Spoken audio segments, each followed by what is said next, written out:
আমরা দ্বিতীয় দিন মন্দারমণিতে ওঠার জন্য অ্যালার্ম দিয়েছিলাম 4:30টার সময়। তারপরে আবার 5টার সময় উঠেছি। 5টার সময় আমি একাই উঠেছিলাম, সবার প্রথম দিনকে উঠেছিলাম। আর উঠেই আগে ব্যালকনিতে আসলাম, দেখলাম প্রচুর উত্তাল ছিল সেদিনকে সমুদ্র। আমার ব্যালকনি থেকেও এই পাশের ভিউটা বেশি ভালো লেগেছিল।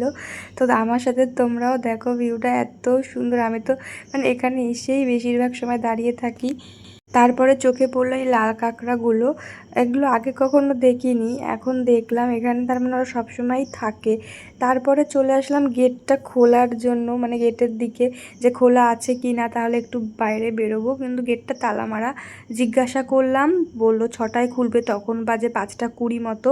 আর আমার সঙ্গে আমার বান্ধবী অনন্যাও উঠে পড়েছে পিছন পিছন, যদিও বা ওর আর আমারই আইডিয়া ছিল যে আমরা ভোর 4:30-5টায় উঠবো, উঠে ড্রেস পরে ছবি তুলবো। আমাদের আগের দিন ইচ্ছা ছিল সন্ধ্যাবেলায় ছবি তুলে ফটোশ্যুট করবো, কিন্তু সেগুলো আর হয়নি, কারণ বৃষ্টি হয়েছিল, প্লাস অনেক মজা করেছিলাম, সেসব মাথা থেকে বেরিয়েই গেছিলো। তাই ভেবেছিলাম আজকে তুলতেই হবে, কারণ দীঘাতে যে পরিমাণে ভিড়, ওই পরিমাণে আমরা মানে ওখানে আমরা আমাদের মনের ইচ্ছে মতো ছবি তুলতে পারবো না, ড্রেস পরতে পারবো না, ঠিক আছে? তো ওর জন্য এখানেই যা করার করতে হবে। তো আমি আর ও তো খুব তাড়াতাড়ি সুন্দরভাবে রেডি হয়ে পড়লাম। আর আমাকে কেমন লাগছে জানিও। এইটা ছিল আমার প্রথম দিনের লুক। আর দেখলাম বাইরেতে দুটো কাপলস এসে দাঁড়িয়েছিল। তো দেখো আমার বান্ধবী, ওকে কেমন লাগছে বলো।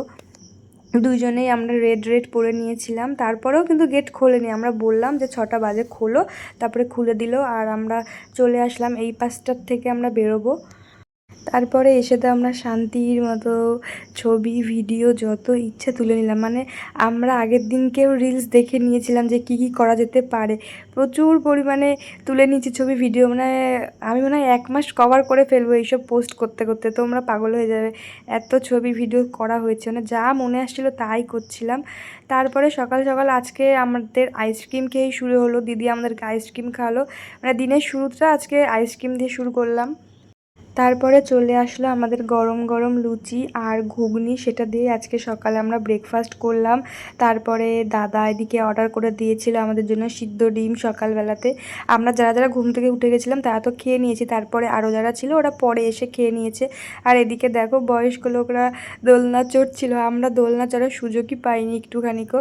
তারপরে আমরা ঘরে এসেই রেডি হয়ে নিলাম, কারণ আমাদের এখন চেক আউট হবে। 10:30 বেজে গেছিলো। খাওয়া দাওয়া তো আমাদের হালকা মতো হয়েই গেল। তাই শেষবারের মতো এখানটায় এসে দাঁড়ালাম। এত সুন্দর ভিউ তো আর পাবো না। সবারই মন খারাপ লাগছিল যে কিভাবে একটা দিন আমাদের কেটে গেল। যাই হোক, আবার কোনো দিন আসবো সবাই মিলে। আমরা আবার সেই যেভাবে এসেছিলাম সেভাবেই অটোতে করেই আমরা দীঘার দিকে রওনা দিলাম সবাই মিলে। আর এই সেই রাস্তা, দীঘা যেতে যেটা পরে 2বার আমি এসেছি, 2বারই এই রাস্তা দিয়ে গেছি। এবারও ওই রাস্তাটা দিয়ে গেলাম। ভীষণ ভাল লাগে রাস্তাটা। মনে হয় কি রাস্তাটা দিয়ে যদি রাত্রেবেলা একটু হেঁটে হেঁটে যেতে পারতাম। এই রাস্তায় গাড়ি দাঁড় করানো বারণ আছে যেটা শুনলাম। খুবই ভাল লাগে রাস্তাটা। আর এই হলো সেই দীঘা গেট, যেটা ভীষণই ভাইরাল। আমি তো ইনস্টাগ্রাম খুললেই দেখতে পাই। আর এটা হলো আজকে আমাদের হোটেল, যেখানে আমরা 2 দিন স্টে করব। তারপরে গাড়ির থেকে সব ব্যাগ ট্যাগ নামিয়ে নিলাম।